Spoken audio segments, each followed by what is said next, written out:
आज मैं आपको मध्य प्रदेश अस्पताल सहायक भर्ती परीक्षा का हिंदी व्याकरण का एक और टॉपिक करवाऊंगा जिसका नाम है रस।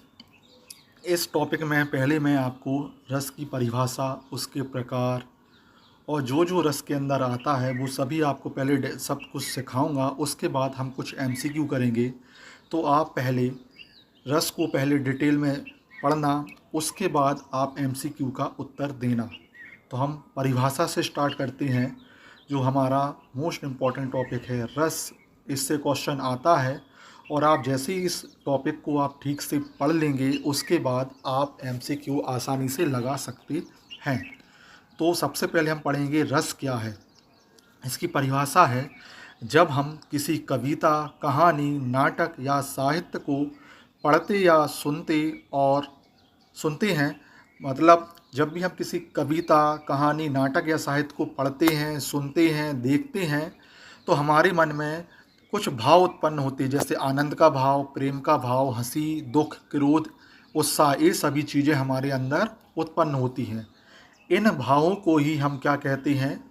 रस कहते हैं। और परिभाषा और देखें इसकी कि काव्य का मतलब होता है कोई भी कहानी, कविता, नाटक, साहित्य को पढ़ने या सुनने, देखने में जो अंदर शरीर के अंदर जो एक अलौकिक आनंद, मन के अंदर जो अलौकिक आनंद प्राप्त होता है उसे हम रस कहते हैं। अब अगला है कि रस सिद्धांत के प्रवर्तक कौन है, मतलब रस सिद्धांत आपको किसने दिया। तो यहाँ पर जो भरत मुनि हैं, इन्होंने रस सिद्धांत दिया। मतलब रस सिद्धांत के जो प्रवर्तक, यदि आपसे क्वेश्चन पूछें कि एमसीक्यू में आए कि रस सिद्धांत के प्रवर्तक कौन हैं, तो आप आंसर लगाना भरत मुनि। नेक्स्ट है कि एक प्रसिद्ध सूत्र है कि जो रस है उसकी उत्पत्ति कैसे होती है। तो इन तीन चीज़ों से रस की उत्पत्ति होती है, विभाव, अनुभाव और संचारी भाव। ये सूत्र आप याद कर लेना। आपसे पूछ सकते हैं रस निष्पत्ति का सिद्धांत क्या है, तो आप आंसर देंगे विभाव प्लस अनुभाव प्लस संचारी भाव। अगला आपसे पूछ सकते हैं कि आचार्य विश्वनाथ के अनुसार रस क्या है। तो मतलब आचार्य विश्वनाथ के अनुसार रस की परिभाषा क्या है। तो वाक्यम रसात्मक काव्यम, रस युक्त वाक्य ही काव्य है। तो आपसे ये भी एक सूत्र पूछ सकते हैं कि वाक्यम रसात्मक काव्यम एक किसका सूत्र है। तो आप यहाँ पर आंसर लगाओगे आचार्य विश्वनाथ। अब हम पढ़ेंगे रस के अंग। तो रस के 4 अंग होते हैं। उसमें से पहला है स्थायी भाव। स्थायी भाव क्या होता है? ऐसे भाव जो मन में पहले से बने हुए होते हैं, वो एक कोई सही समय आने पर वो भाव जागृत होते हैं। मतलब वो मन के अंदर, शरीर के अंदर पहले से ही दबे हुए, छिपे हुए रहते हैं। जैसे हुआ प्रेम, क्रोध, शोक, उत्साह। तो ये सभी भाव आपके स्थायी भाव है। जब आप किसी को देखते हैं, कोई आपको पसंद आता है, तो आपके अंदर प्रेम का भाव जागृत होता है। जब आपको किसी से नफरत होती है तो आपके अंदर क्रोध का भाव जागृत होता है। जब कोई दुख आ जाता है तो आपके अंदर शोक का भाव उत्पन्न होता है। और जब जैसे कोई, आप मान लो मैच देख रहे हो, कोई टीम जीत जाए तो आपके अंदर उत्साह का भाव उत्पन्न होता है।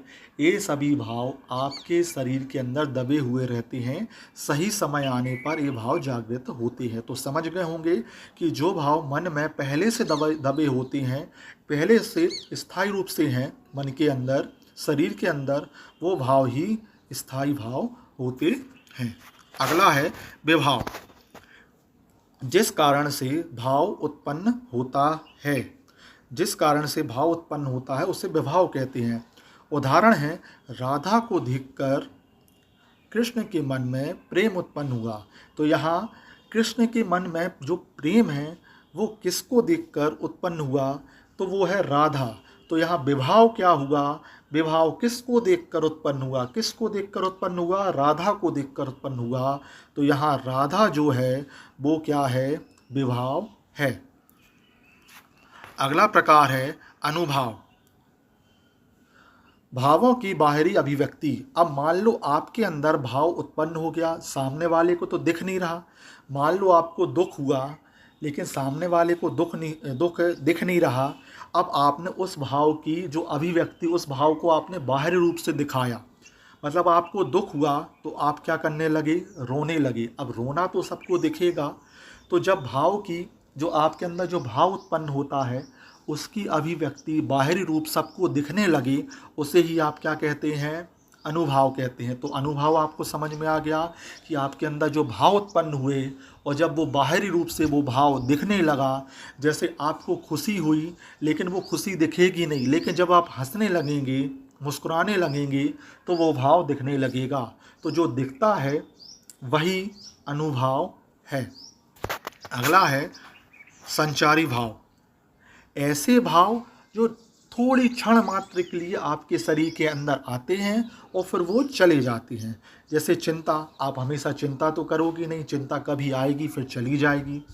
शर्म, कभी आपको मान लो स्टेज पे बोलना, डांस करो तो आपको लज्जा शर्म आने लगेगी, लेकिन ऐसा तो नहीं कि आप हमेशा शर्माते रहें। ठीक है, कि 24 घंटे शर्माना ही चलता रहे, तो वो लज्जा थोड़ी समय के लिए आएगी फिर चली जाएगी। आपको कोई अच्छा काम करोगे तो वो गर्व थोड़े समय के लिए आएगा फिर चला जाएगा। आप किसी ऐसी सस्पेंस वाली मूवी देखें या कोई ऐसे आप न्यूज़ देखें तो आपको कुछ जो आशंका होगी तो वो थोड़ी नाम मात्र के लिए आएगी और फिर चली जाएगी। अब हम रस के प्रकार देखेंगे। तो रस के प्रकार अब हम आपको आगे पढ़ाएंगे कि रस के कितने प्रकार होते हैं और किसके अनुसार रस के क्या प्रकार हैं, वो हम आपको बाद में बताएंगे। तो वैसे ही अगर हम देखें तो भरत मुनि के अनुसार रस के 8 प्रकार हैं। फिर उसमें शांत रस जोड़ा गया, किसने जोड़ा वो भी हम आपको आगे बताएंगे। फिर उसमें वात्सल्य रस जोड़ा गया, वो किसने जोड़ा वो हम आपको आगे बताएंगे। फिर उसमें भक्ति रस जोड़ा, वो किसने जोड़ा वो आपको आगे बताएंगे।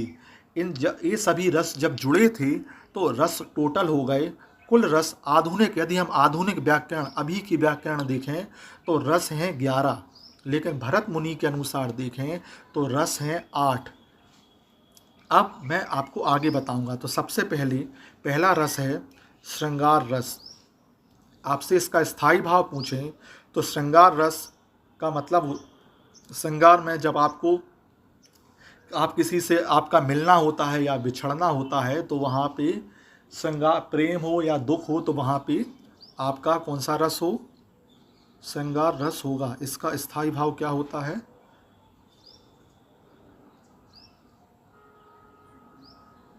रति या प्रेम।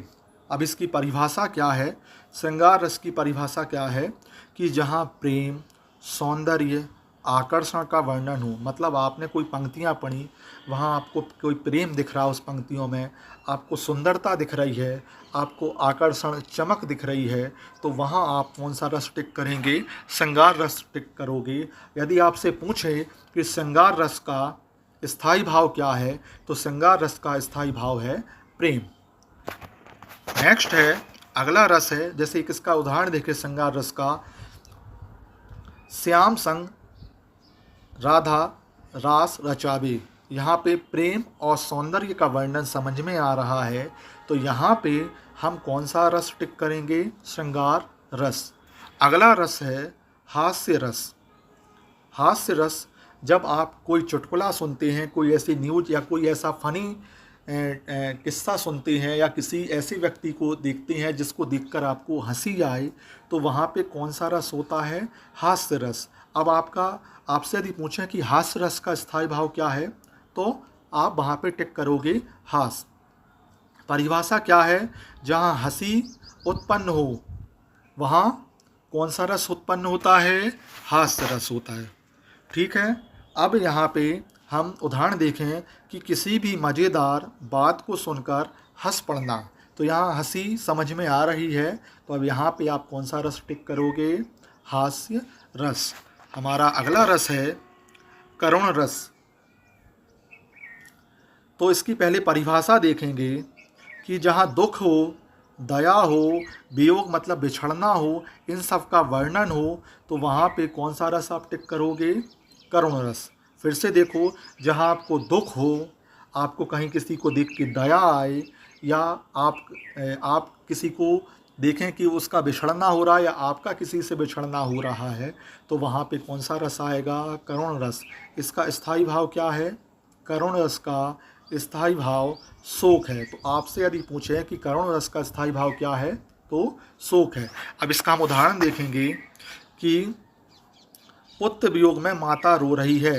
तो आपको यहाँ पुत्र वियोग हो गया, मतलब बिछड़ना भी हो गया, और आपको यहाँ माता पे दया भी आ रही है कि वो रो रही है। तो आप यहाँ पे कौन सा रस लगाओगे? करुण रस। अगला है रौद्र रस। जब आपको किसी चीज़ को देखकर गुस्सा आए, क्रोध आए, तो वहाँ पे कौन सा रस होता है? रौद्र रस। हम यहाँ परिभाषा देखेंगे, जहाँ क्रोध का वर्णन हो, किसी चीज़ को देखकर, किसी बात को सुनकर आपको क्रोध आए, मन में क्रोध उत्पन्न हो, वहाँ पे आप कौन सा रस टिक करोगे? रौद्र रस। आपसे यदि पूछे कि रौद्र रस का स्थायी भाव क्या है, तो आप क्या टिक लगाओगे? क्रोध। इसका उदाहरण देखें,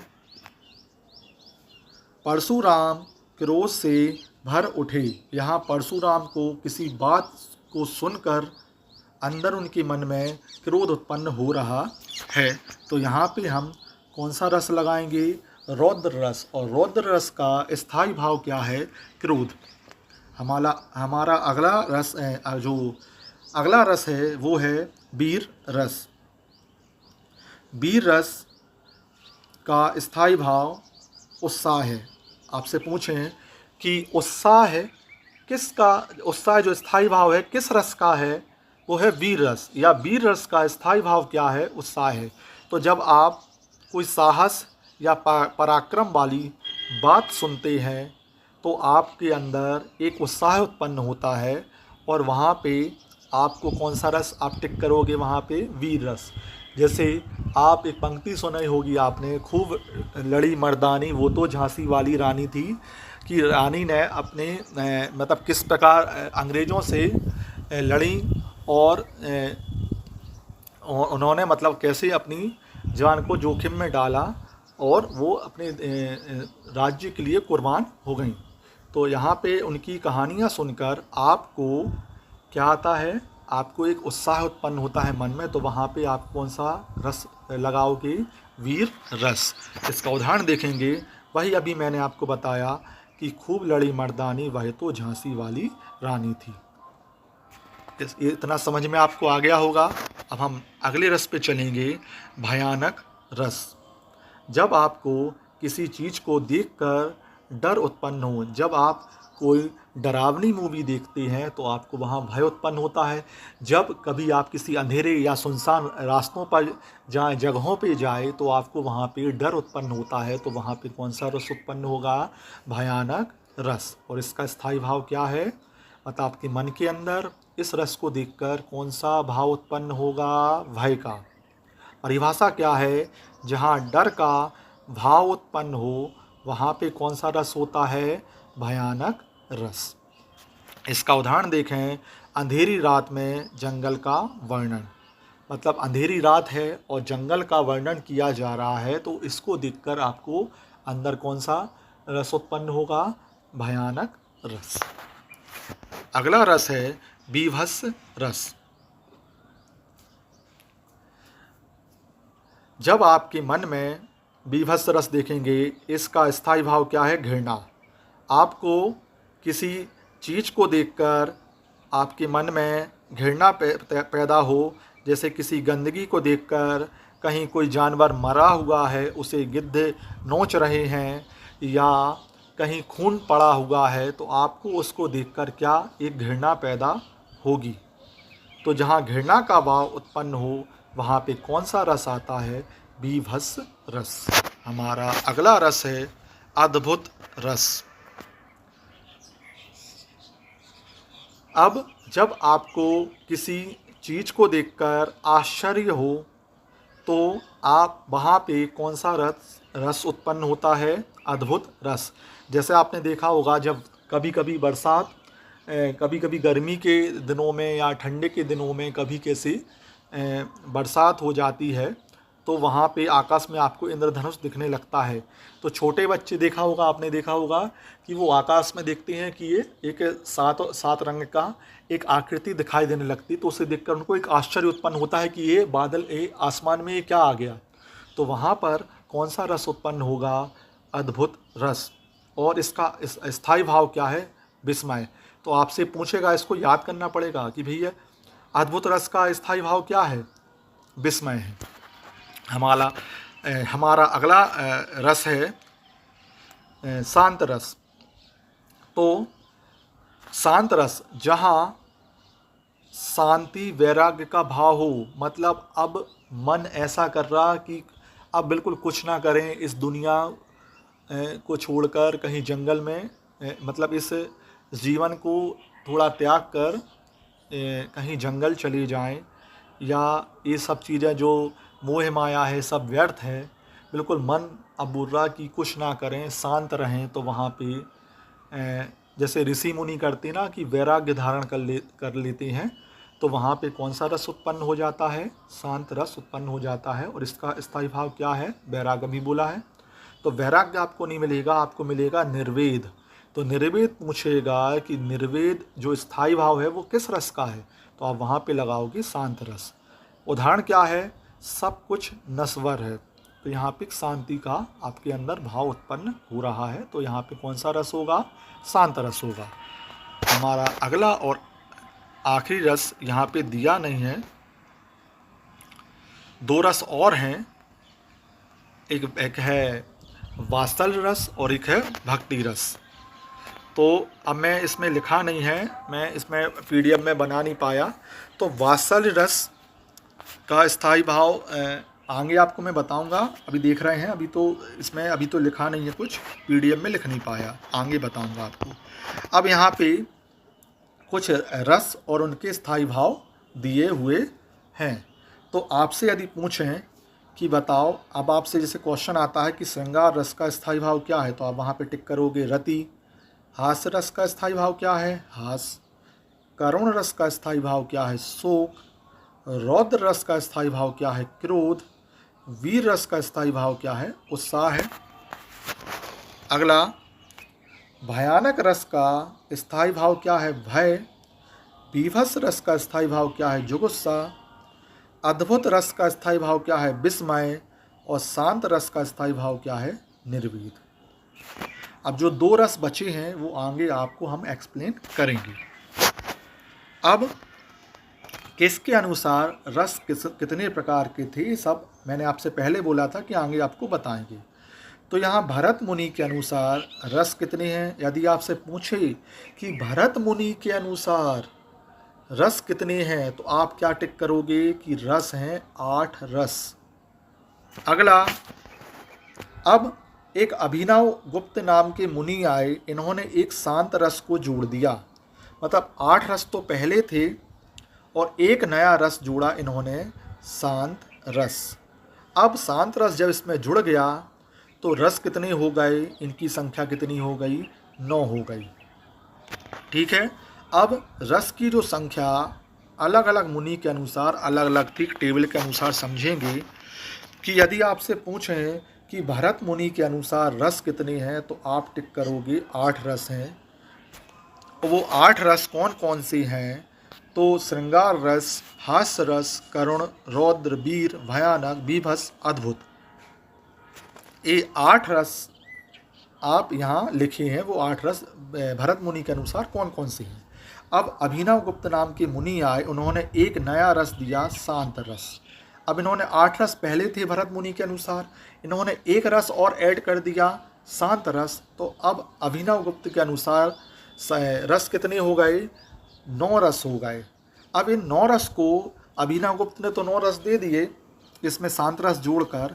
अब इसको स्वीकार पूछे कि नवरस, नवरस किसने, इस नवरस को किसने स्वीकार किया था? तो विश्वनाथ ने इन नवरस को क्या किया? स्वीकार किया। अब एक और मुनि आए जिनका नाम है भोज मुनि।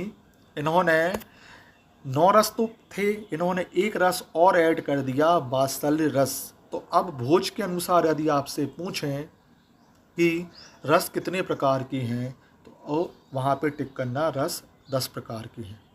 अब एक मुनि और आए, रूप गोस्वामी। इन्होंने नवरस तो 9 थे, वात्सल्य जोड़ा तो 10 हो गए, इन्होंने एक रस और ऐड कर दिया, भक्ति रस। तो आपसे पूछें भक्ति रस को किसने जोड़ा, तो आप वहाँ पे टिक करोगे रूप गोस्वामी।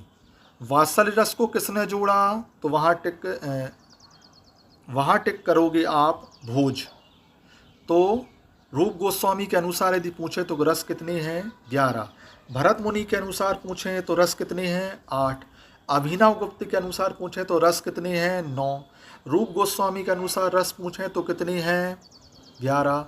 भोज के अनुसार रस पूछें तो कितने हैं? 10। और किसने कौन सा रस जोड़ा वो मैंने आपको यहाँ बता दिया है। इससे रिलेटेड आपको MCQ आगे मिलेंगे।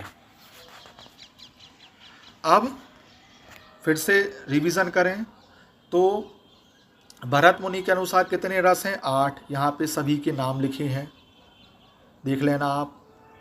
उसके बाद अभिनव गुप्त के अनुसार ये नवरस किसने नाम दिया? अभिनव गुप्त ने।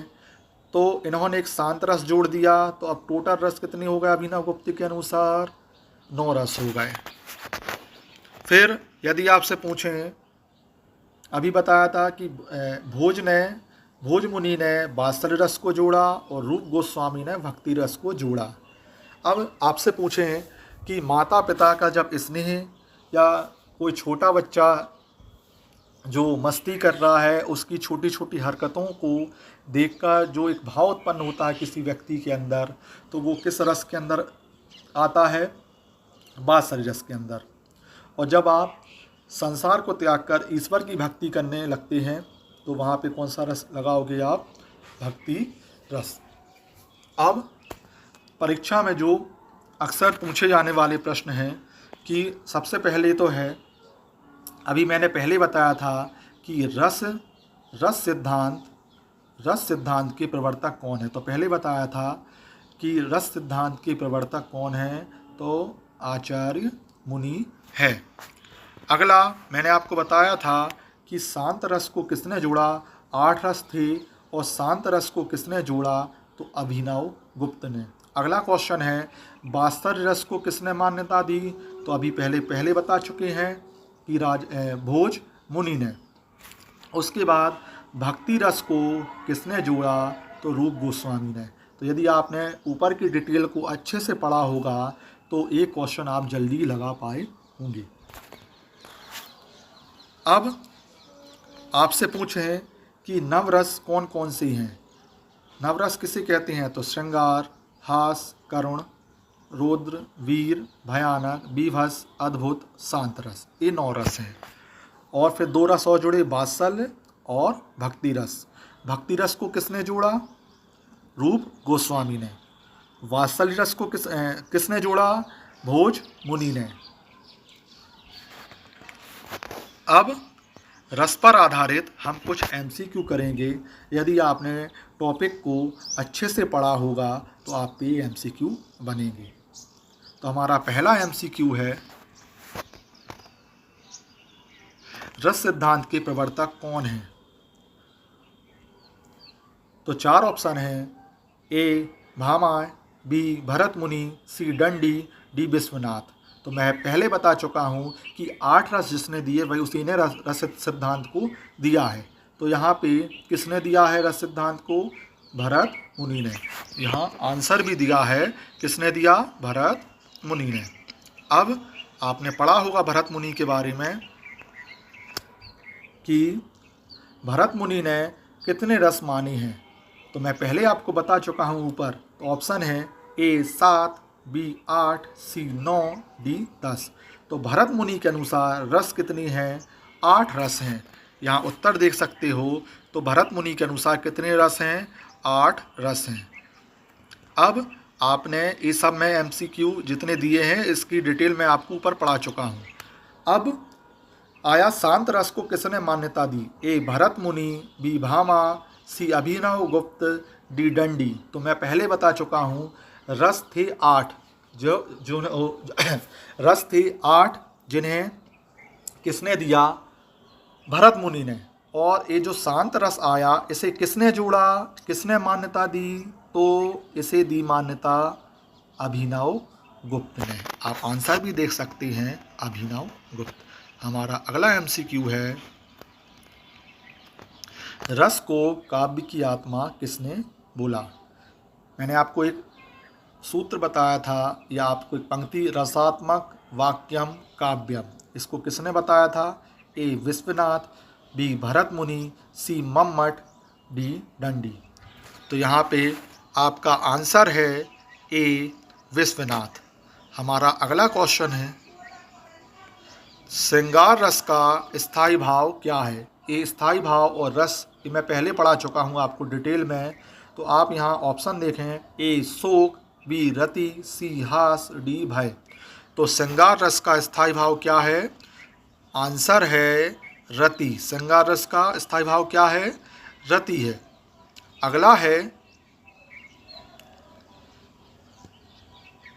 अगला क्वेश्चन है कि हास रस का स्थायी भाव क्या है? ए हास, बी प्रेम, सी उत्साह, डी शोक। तो आप इसमें देखो क्या होगा। तो हास रस का स्थायी भाव क्या है? ए हास।